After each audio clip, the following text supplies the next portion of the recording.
Kepa Muchastegui presenta Kepa les cuenta Quemado.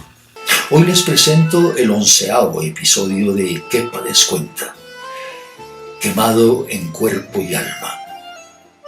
Bienvenidos. Famoso, sí. Me había vuelto famoso gracias al escándalo que se armó con el montaje que hice de El cementerio de automóviles de Fernando Arrabal. Famoso pues dentro del círculo de teatreros y del público susceptible de ir a teatro, que por aquella época no debía superar las 3.000 personas como máximo. Famosito, famosito digamos más bien. Yo seguí con mi arquitectura, con el coro y con un grupo de teatro que ahora estaba conformado no solo por alumnos de la universidad, sino también por gente de la llamada bohemia y que presentaba obras ya fuera a nombre del Museo de Arte Moderno de Bogotá bajo la dirección de Marta Traba, ya fuera bajo el de la Mama de Nueva York, con quien seguía manteniendo el vínculo desde que presentamos Que viva el puente de Paul Foster. Gloria. Sí, a Gloria la conocí en el Centro Vasco de Bogotá que existía por aquel entonces, ya que ella también era hija de vascos, nacida, ella sí, en España, que habían decidido venir a probar suerte en las Américas. Digamos que nos caímos bien desde esos primeros encuentros. Digamos que nos gustamos. Desde luego yo, enfrascado como estaba ya en mi actividad teatral, no tardé mucho en proponerle que ingresara al grupo. Y ella, que más tarde llegaría a ser una lumbrera en el campo de la ingeniería química, aceptó. Con ella monté una tras otra 2 obras de Eugene Ionesco, La lección y algo más tarde Las sillas, ambas para 2 personajes nada más, una mujer y un hombre, Gloria la mujer, yo el hombre. Creo que fue a partir de ese primer montaje de La lección de Ionesco que Santiago García me invitó a participar con él en el montaje que quería hacer de la historia del zoológico de Edward Albee, también para 2 personajes nada más, en este caso 2 hombres. Uno, un desarraigado de la sociedad llamado Jerry, y el otro, un pequeño burgués que trabaja en una editorial, casado, con 2 hijas y 2 gatitos, llamado Peter. Santiago sería el paria, el desadaptado, yo el pequeño burgués. Presentamos la obra en prácticamente todos los teatros del país, y al cabo de la primera gira yo, algo cansado de hacer siempre de burgués, le sugerí a Santiago que alternáramos los personajes y que, puesto que en esa segunda temporada estábamos haciendo 2 funciones, a las 7 y a las 9, una la hiciera él como Jerry y la otra yo. Así lo hicimos.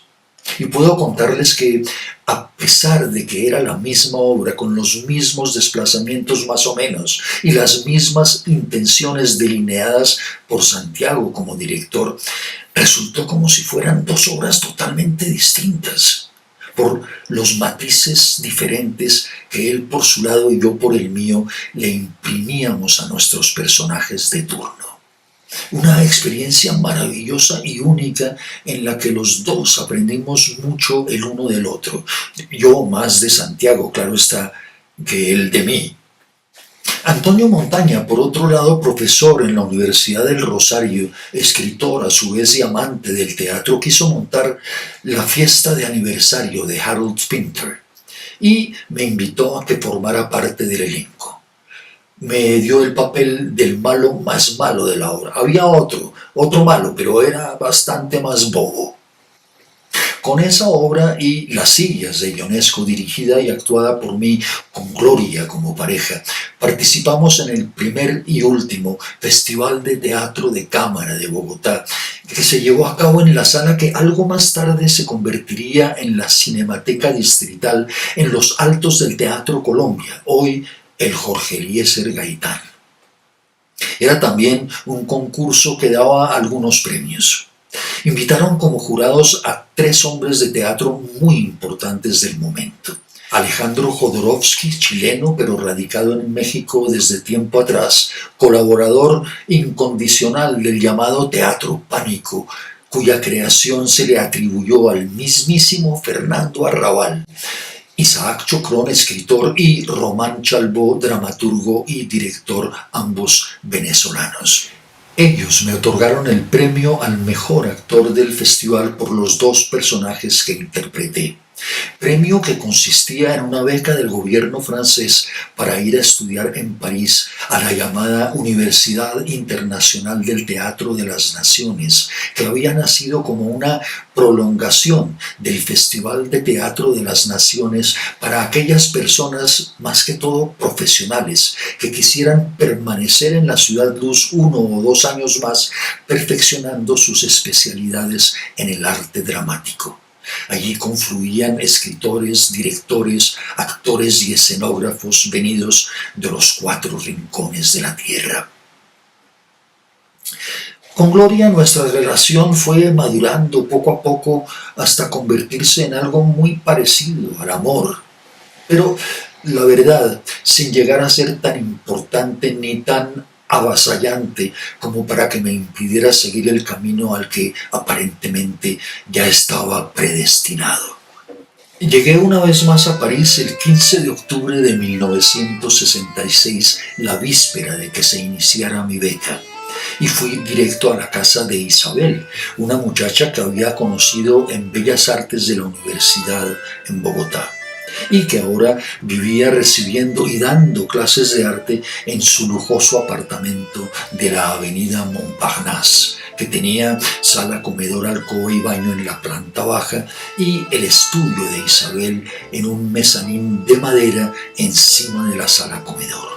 Cuando llegué la encontré en compañía de 2 hermanos colombianos, también ellos, e inmediatamente decidieron que tenían que darme una vuelta en el MG de uno de ellos por París. Me preguntaron si quería ver alguna obra de teatro esa misma noche y, tras consultar la revista de espectáculos, les sugerí que fuéramos a ver La historia del zoológico, en la que yo había actuado recientemente al lado de Santiago García y que había sido todo un éxito. Llamaron e hicieron las reservaciones para esa misma noche. A todas estas debo añadir que yo llegaba a París perfectamente endiosado. Yo ya era famoso en toda Colombia, famosito, queda claro. Ya había sido galardonado con el premio al mejor actor. Mejor dicho, París a mí me iba a quedar chiquito. Yo, a París, me lo iba a comer entero. Me dieron un recorrido por la esplendorosa ciudad. Cenamos opíparamente en un excelente restaurant brasserie y nos fuimos al teatro. Salí de allí más engreído aún. El espectáculo sí no había estado mal, pero desde luego nuestro montaje había sido mucho mejor. Más tarde vendría a enterarme de que los 2 actores de aquel montaje parisino estaban entre los mejores de Europa y que el espectáculo en sí había recibido excelentes críticas y no sé cuántos reconocimientos. Reconozco ahora que me tenían cegado mis enormes y desproporcionados ego y autoveneración. De regreso al apartamento, los 4 llegamos prácticamente congelados por haber hecho el recorrido en aquel MG descapotable con el viento helado de mediados de octubre perforándonos todos y cada uno de los poros de la piel. Decidieron entonces los 2 hermanos e Isabel prender la chimenea en la sala. Yo de chimeneas no sabía nada, así que me instalé en un sofá de cuero enfrentado y a poca distancia de donde ardería el fuego. La leña estaba húmeda y apenas si se prendían las ramitas más pequeñas para volverse a apagar casi de inmediato. Así que uno de los hermanos subió al mezanín estudio de Isabel provisto de un sartén y bajó de nuevo con trementina, el diluyente a base de petróleo que la artista empleaba para sus óleos en el sartén. Ni corto ni perezoso, le echó un chorro de líquido a la chimenea sin darse cuenta de que las ramitas todavía ardían y claro, aquello hizo ¡boom! Y todo se incendió. Con el susto, el muchacho hizo un gesto para esquivar las llamas, de tal manera que el líquido ardiente vino por los aires a caer sobre mi humanidad en el flamante sillón de cuero. Alcancé a esquivar en parte el chorro de fuego, pero el brazo derecho con el que me ayudé a levantarme quedó atrás y lo recibió de lleno. Del sofá no quedó nada, solo cenizas.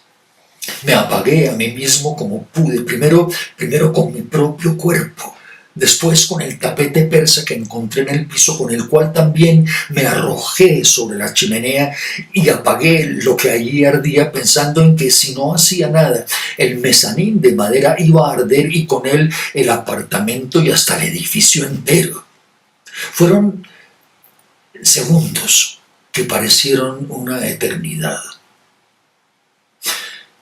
Me miré, me di cuenta de mi estado y les dije a mis amigos que por favor me llevaran a un hospital, que por favor hicieran algo. Habían quedado petrificados, no se movían, estupefactos.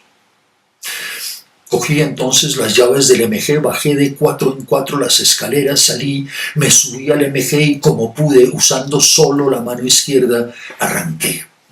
Por fortuna, durante nuestro recorrido de esa misma tarde, había visto unos letreros azules con una H blanca que indicaban que cerca se encontraba un hospital. Al cabo de pocas cuadras llegué al hospital Cochin. Entré por urgencias y me dejé caer de bruces sobre el pito. Salieron varias enfermeras haciéndome gestos de que no hiciera ruido, pero al ver el estado en el que estaba, me cogieron casi que con pinzas y me ingresaron. Morfina de inmediato.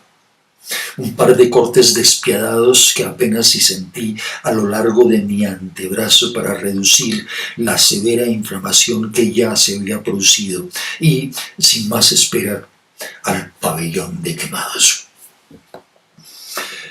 Permanecí allí 2 meses, herméticamente encerrado junto con los demás quemados. Afortunadamente me había quemado a las 12:30 en punto del 16 de octubre, día cuando se iniciaba mi beca, y el gobierno francés cubriría con todos los gastos. De no haber sido así... Isabel vino a visitarme al día siguiente, ya que al otro salía en compañía de sus 2 amigos a unas bien merecidas vacaciones en Suiza. Se suponía que yo iba a quedarme cuidando su apartamento durante su ausencia. Me preguntó que cuál era mi prognosis y cuando le dije que probablemente tendría que quedarme allí 1 o 2 meses, me preguntó que qué necesitaba. No se me ocurrió otra cosa que pedirle que me comprara un radio y a las pocas horas regresó con uno pequeño de transistores que eran los radios que existían entonces. De televisores ni hablar, eso no se permitía en los hospitales. Quedé solo. No recibí ninguna otra visita durante mi permanencia allí. No quise llamar a Cristian para que no me viera así, convertido en monstruo deforme en tan solo unos segundos. Debo decir que el tratamiento fue muy doloroso. Llorábamos desde horas antes de que llegara la inyección diaria de penicilina en unos glúteos que ya no aguantaban más dolor, o que nos llegara el turno de cambio de vendas cada 2 o 3 días, para lo cual nos sumergían en unas bañeras llenas de agua con algún líquido desinfectante que ardía como los 1000 demonios. Dejaban que las vendas se empaparan y, a la voz de «¿Listo?», la enfermera más cruel que haya conocido jamás desenrollaba de un solo tirón la venda adherida a las llagas supurantes en las que se me habían convertido el brazo, el torso y hasta la cara, porque la llamarada también me había dejado bastante desfigurado. Más tarde tuve que reconocer que la enfermera en cuestión no había sido la más cruel del mundo y que su manera de quitar las vendas había sido la mejor. La imaginé arrancando lentamente las vendas llaga tras llaga y pensé en la eternidad que habría durado el suplicio y, en silencio y a la distancia, le agradecí. Fui testigo de varias muertes en aquel pabellón de quemados del Hospital Cochin. Un obrero en una fábrica de productos químicos al que se le había derramado encima un tanque de ácido sulfúrico y se había quemado de la cabeza a los pies. Murió pocas horas más tarde de haber sido ingresado. Un hombre que, tratando de suicidarse después de haber encintado todas las rendijas de puertas y ventanas y de haber abierto todas las llaves del gas, se había adormecido lentamente y, en medio del sopor, no se le había ocurrido mejor cosa que fumarse un cigarrillo. La explosión había sido terrible. Se había precipitado casi que inconsciente escaleras abajo y había salido así en llamas a la calle donde algunos transeúntes lo habían apagado. Alcanzó a llegar al hospital, pero 3 días más tarde había sucumbido, logrando así su propósito. Y varios más, muertos, digo. Lección aprendida. La vida poco vale y uno, por vanidoso que sea, puede desaparecer definitivamente tan rápido como llegó, trasteando quién sabe a dónde, vanidad y todo. Durante aquellos 2 meses no tuve más compañía que me atara a una cierta realidad, porque todo el resto parecía una pesadilla, un sueño mal soñado. No tuve más compañía, digo, que la de aquel pequeño radio de transistores, gracias al cual me dediqué a escuchar más que todo los programas y las noticias sobre temas culturales y fui enterándome de todo lo que pasaba en aquella maravillosa ciudad: cine, teatro, ballet, conciertos, ópera, programas de opinión, personalidades de todo tipo que le habían dedicado sus vidas al arte. Hoy reconozco con toda la humildad que fue gracias a ese desafortunado accidente que el ego con el que había llegado, la enorme e injustificada autoestima que traía conmigo, se fue esfumando, es el caso de decirlo, poco a poco, hasta llegar a cero.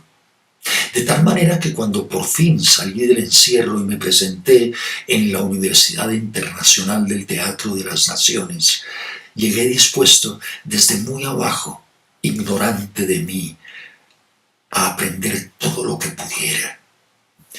Y así fue. Pero eso ya va a formar parte del próximo episodio de Kepa les cuenta, o de cómo conocí a la mujer de mi vida. Muchas gracias de nuevo por su atención, por su tiempo y dedicación. ¿Te gustó lo que escuchaste? Suscríbete a mi nuevo canal, youtube.com/@quepamo. El viejo desafortunadamente me lo cerraron definitivamente. Allí en este nuevo canal encontrarás mis nuevos videos y poco a poco los que fui publicando a lo largo de casi 3 años de arduo trabajo que intentaré recuperar. No olvides hacer clic en me gusta y en la campanita para que recibas notificaciones cada vez que publique algo nuevo. Y por favor, no te saltes los anuncios. Ahora, si quieres ayudarme más y mejor, entra a mi página de Patreon, www.patreon.com/quepaamuchastegui. Suscríbete y si quieres y puedes, colabórame con tu aporte mensual. Es una manera más eficaz de patrocinarme que esperar varios meses a que YouTube me permita monetizar mis videos de nuevo por sumas además verdaderamente irrisorias. Muchísimas gracias.